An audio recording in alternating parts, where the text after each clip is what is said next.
So before we hear from our esteemed panelists, we wanted to really just set the stage for you and give you some context. The really great news is that the demand for insights is on the rise. So there was a recent report put out by the Insights Association, the top 50, and we saw 16% growth in the US market for insights and analytics. 16% growth from 2021 over 2020. So yes, there was a post-pandemic lift there, but typically we see about 10% growth in a really healthy year. And we also know that the data was really underrepresented because there's so much use of survey data out there in our world today. And that should be surprising, that should not be surprising as corporations and companies are using data for more and more of their decisions. We've really become a data-driven world. And the user base has expanded. Just think about it. DIY tools are being leveraged for quick and very often iterative feedback. And these tools aren't just being used by the insights professionals, but also across the entire spectrum of the customer experience. So by product managers and their teams, by marketers, by customer service, by customer success teams, and yes, by CEOs and CFOs. So trust in data is paramount. It's always been important, but with all of the decisions being driven today, it's more important than ever. So while the data is more important than ever, we also have some challenges that we're seeing that are really, surfacing. They've been around for a long time, but I think we're seeing an acceleration. One of those issues that we talk about is fraud. And probably, I know so many of you in this room, and I know that you're all familiar, with what's happening. But we're really seeing an acceleration of fraud, but also fraud of a much more egregious, nature, in some cases, not all cases. So we want to talk about that just for a second. What does fraud look like? First of all, we shouldn't be surprised because we know that this is happening in our greater world. So we've got an industry, the FTC reported just a huge increase of about 70% of consumers reporting fraud, representing about $5.8 billion of fraud last year. So we're not alone. And then what are we seeing? We're seeing click farms, we're seeing a cottage industry, and we're seeing thieves. And I think you guys probably know about click farms, the social, people that gather really out of economic need with their, on Facebook and in their social networks, just to try to make a dollar, right? They gather their friends and family, and they're just trying to make a dollar. And then we see, the more egregious forms of the cottage industry. These are the professional trainers out there who are really posting videos on YouTube. We've all seen them recently, trying to give instruction on how to break into surveys. And these are the guys out for big money. They're out there for, trying to make a big living. And then we've got just, thieves who are stealing identities. And we've seen these guys, they're not new either. They buy mobile phone numbers for 15 cents and try to break in. So that's that landscape. And then, we've got, consumer engagement. And we talked about this, we've been on our soapbox for 20 years. I don't need to cut this short, but I think we've seen, just increased competition for people's time. And not only that, but there's a lot of online fatigue out there today. So we heard this, Andrew Cannon, I know you're here. Andrew, we heard you talk the other day. GRBN, did a global study that just showed that only one-third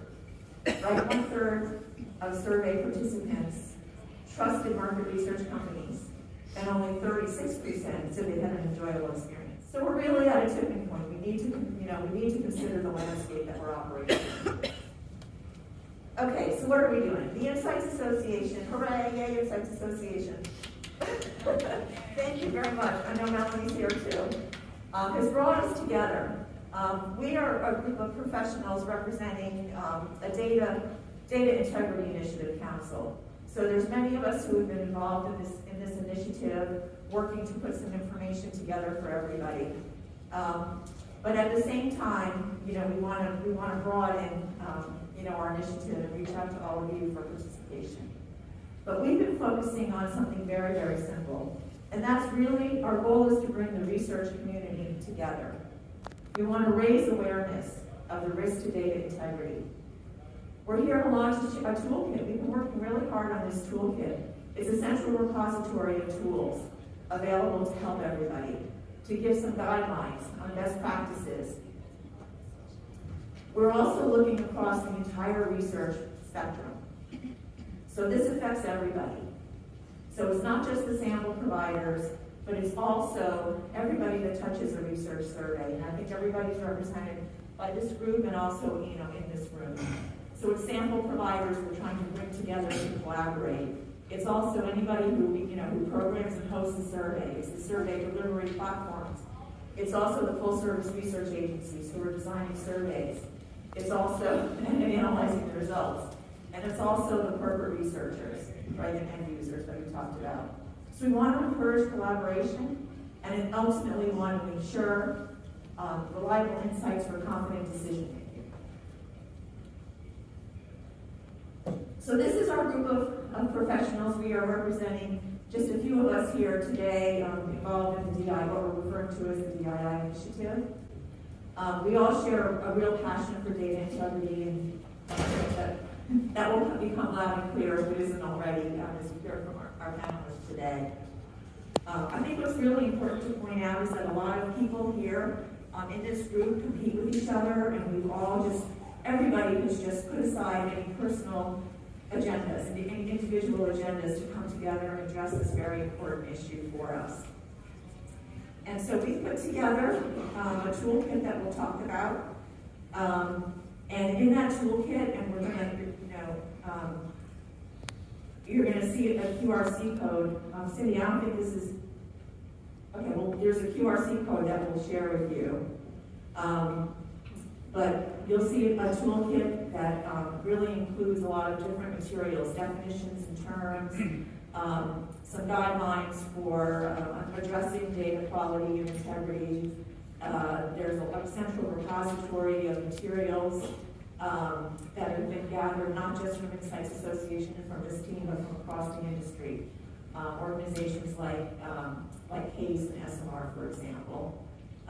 And there's also, guidelines for in-survey, some of the in-survey checks. So there's a lot of information, and we're going to continue to grow that. So without further ado, I'm turning it over to Katrina Noel. Thank you, Bonnie. Thank you, everybody. That is the QR code. It is live, working, downloadable. We're also asking, we're kind of been talking about it as a pledge this week because we do think this is a very collaborative, everybody needs to get on board. The importance of the word integrity. This is not the fraud council, and I think that's important. This is about quality and integrity, and all of us really stepping up to push that forward as an industry. So we have very little time and lots of people who want to weigh in and kind of talk about why they're passionate about this, to hopefully encourage lots more of you to join us on our soapbox and try to make things better as an industry. So we've got a few questions for the panel. I may go a couple minutes over, and then we're all very findable afterwards if people have questions.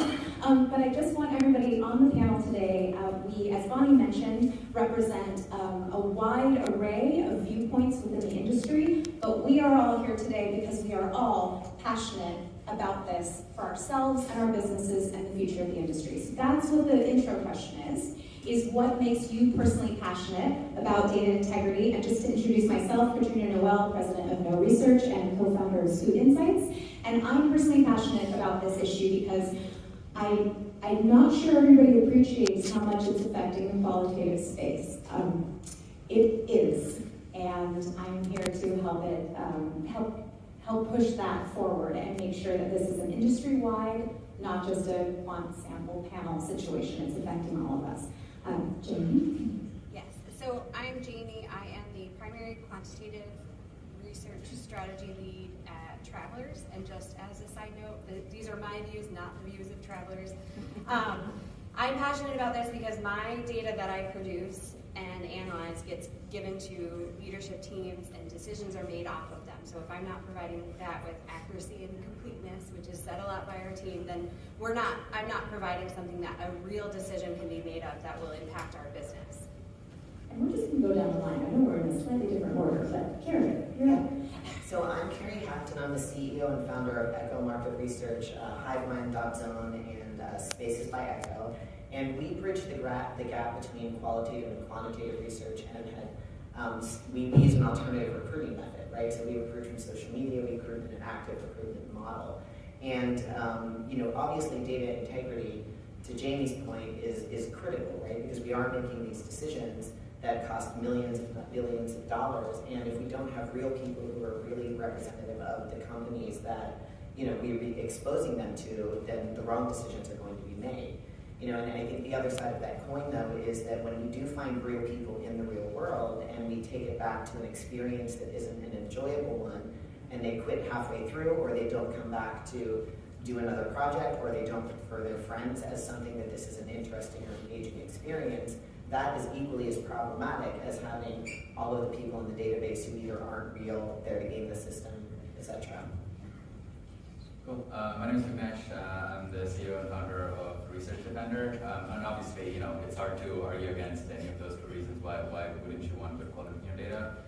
The reason I, had the opportunity to start the company a few years ago was, for me, it's an engineering problem almost, right? Because there's definitely objective, quantitative, to use that word, reasons and definitions of fraud. And I think, from a background in computer science and so on and so forth, I thought that would be a nice problem to kind of work on. Needless to say, it's very good to see good quality data, insights coming out of it, but there's also an art side of the problem, right? So it's definitely an objective problem, but it's also a subjective problem. And sometimes fraud or poor data quality is the client angry with you or not, and if they are happy, it's good quality. If they're not happy, it's bad quality. So I think those two aspects of it are really interesting because it's not black and white, as it were. There's a lot of gray, but there's also black and white as well. So it's a good problem, I think, to help solve. Hi, I'm Anwar. I'm the founder and CEO of Ratings, a behavioral research platform. I have a background in academia, in behavioral economics, and that's where my interest started. So in academia, it's incredibly important how you collect the data. And the reason why I left academia is where I felt like I didn't have that much impact. So when I started Ratings, is can I bring behavioral research to have a real impact? And then I realized, what the work that we do in the industry has huge impact in the sense of we are informing decision makers at the highest levels in how to proceed. I mean, I consider Insights being basically the eyes of a company. So we need to go in this direction. And for me then to see actually what we did quite well in academia with very little impact seems to be a challenge here. Well, that deserves a lot of attention because I see a huge potential if we are able to increase the confidence in our insights, then we as an industry are going to become more important and have even more impact. Brad Franz, I am the manager of online sourcing and quality at Merck. We're a full service agency with a legacy and a foundation in quality. And so part of that commitment, part of that focus to quality means we need to be an active participant in finding solutions. And so to be able to sit here with suppliers, competitors, it's a sign of solidarity to show this helps everyone. And we all do better by lifting each other up in this area. Hi, I'm Lee Woodman. I'm the co-founder and chief research officer at Cloud Research and Century. And like Anwar, my background is in behavioral science. I was actually a research scientist for 20 years before I got into this area. And what I've seen, just a tremendous amount of in just across different disciplines, is how fraud and bad data is insidiously affecting our society at large. And that's really what motivates me to really take this very seriously. It's not, market research and insights is just one industry, but there's also medical research, there is public health, political science, social science.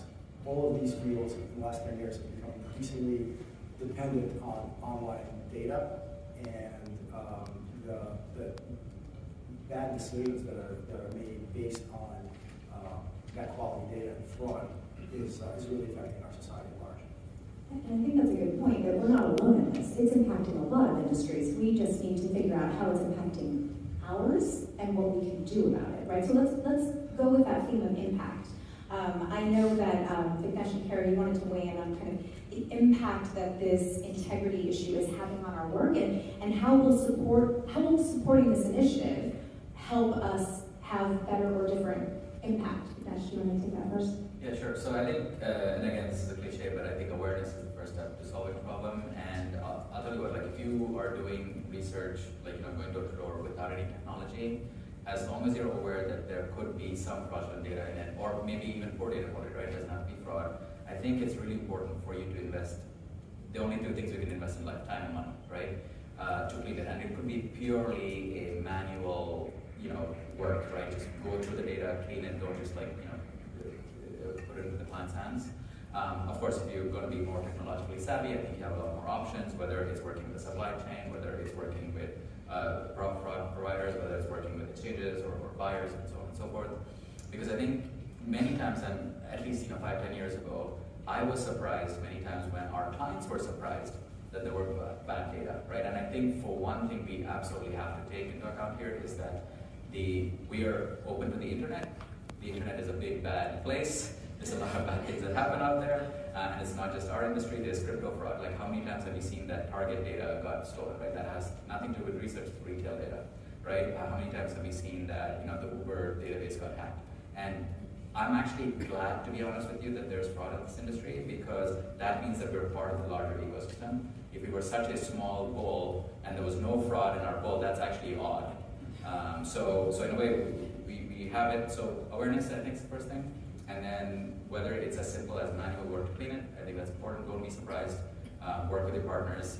I think some of them talked about and research as well. So I think just putting all those together starts with the awareness here. So. Yeah, and I think that there needs to be really a cooperative effort on this, right? So often in this industry, we look at each other as competitors, and even in reality, that's not true. Sometimes you're the vendor, sometimes you're the client. We move around companies, we move around relationships. And I think that if there is a standardized way of determining whether a participant is valid or not, and we do have a lot of checks and measures that are built into the softwares that we use, but they're not consistent, right? And additionally, the information isn't shared. And so we as an industry lose absolutely nothing by collaborating on this and agreeing to not just what we hold as a measure of a valid participant, but in research experience that we are giving them. And so I think that it has to come from corporate researchers who need to identify that it's not just about time and money and the cheapest and quickest possible way to do things. It's not just about agencies selling something without consulting with the data collection companies on what their best practices are. And it's not about the data collection companies seeing themselves only as competitors, but coming together and agreeing on this solution that we all have in place, and then educating up and educating down. And I think that's an important point about the toolkit, is that it is not a set of things you must do. I just want to be it is a set of thought starters, ideas, options, ways you could consider tackling this. So do encourage the download for that reason. We're not mandating anything. We're making a lot of suggestions. We want to keep the conversation going about that. Have the conversation. Yeah. That's what we've been talking about all week, right? We're all sitting up here and saying we should have a conversation, but we really should. So I want to think about how, to Carrie's point, doing this all together. Why is it important that we pull together? Can't we all just in our own little silos tackle the problem? And so I'd love to just turn it to Jamie, if you don't mind. We put a little bit on the spot. But from your perspective, why is it important that we're doing this collaboratively and collectively? So the way I work through it is before I even onboard a vendor, I'm going to ask them questions, and I'm going to see. I do a lot of in-house DIY methodology. So I onboard vendors all the time, and I have to ask them questions and ensure I'm using the right vendor, I'm asking the right questions, and finding out information about how they're doing things. And then after I run the study, I have to go back to them and send them information about were there bad actors, were there participants that I had to throw away, or there was funky data, and make sure that they know who those participants are. If I don't tell them, they're going to continue being in my research, everyone else's research, so it's helping everyone at large if I provide that information back to them and have it go full circle, because I know how they're being collected and I know what to send back to them. And Brad, you and I were having this conversation the other day, right? It's, and Jamie as a competitor, right? You doing your job better in this sense actually makes me better at my job as well. We want that individual who's been identified for whatever reason in your study to be flagged, quarantined, whatever that looks like from a database perspective. We have to stop incentivizing individuals who are doing poorly and just keep going through the system. But that's where, to build off what you said too, is this is an educational toolkit, right? I think too often we just say the term data quality and that's it, and we can't really define it. So this is a great way to start an education, to be able to look past things like bots and click farms and just assume data quality means dupe and fraud. It means something much greater than that. And it means being able to work with the supply chain up and down to be proactive and part of the system. Because the more educated we are about this, the easier we are to digest the information, like egregiously large percentages of fraud. Well, that could have been intentional dupes or unintentional dupes and things of that nature, but as we process it as buyers and use it, to your point, Jamie, it's critically important for us to give that back to the providers as well. That's one of my favorite pieces of this toolkit. There's resources, there's the education component, but there's some recommendations on guidelines about how you can actively be part of the solution. Can I actually ask a couple of panel members about sort of your favorite parts of the toolkit or why this is worth downloading? And Mark, do you want to give us an example and then maybe we... No, definitely. What I really like about the toolkit, it has collected all the best practices that have been accumulated over the years. So it's not that we started from scratch. In fact, what we did is as a team, we looked at what's out there already on the topic of sample quality. And that's why I think it's really worth the while to download the toolkit, because there's so many great best practices. Some you might already be aware of, some you might not be aware of, and get a complete overview of that. And I think one of them is on the importance of the brevity of the. So you have sample quality either caused by malintent, or sample quality being compromised simply because of bad design. And I think that's also a distinction we made very explicitly in the toolkit. So please take a look at the toolkit. So, Lee, do you want to add? Yeah, I think one of the most important sort of messages in the toolkit is that you can't outsource data quality. You have to be an active partner in it. And as a researcher, you have to kind of seek out the right tools and the right solutions for your particular study and your particular use case. And the toolkit provides a really great framework for how to start that process. There's something we call checks of integrity. I would suggest maybe that's a great place to start. It's a framework that separates the survey into kind of like swim lanes, the pre-survey process, the in-survey process, the post-survey process.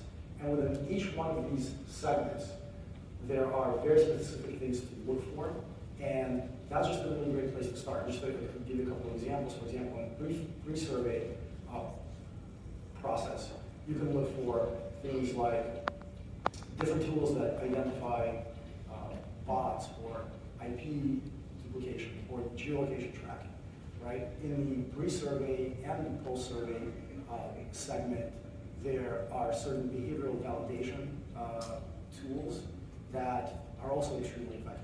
And a lot of these recommendations were made by teams that this is what they do. Like we create these tools. Nesh's team made a whole bunch of recommendations. Our team with Cloud Research made a whole bunch of recommendations. But it really is just a bunch of recommendations. A really great place to start to really get the process going on finding the tools, doing the research, and what will work for you for your particular. And please let us know if there's anything that we've left out. If anyone's doing anything brilliant, We definitely want to encourage and bring that in. I think part of the other reason we're all here today is to say, please join us. This is a long list of council members, but there is room for you if you want to come and help us out. I know we are very egregiously out of time, but I do want to leave out the QR code. Cindy, our patron saint of the DII Council, is here with stickers. I don't know if we have time for Q&A, but we will be around. I know everybody has their suitcases with them, but we will go out into the hallway after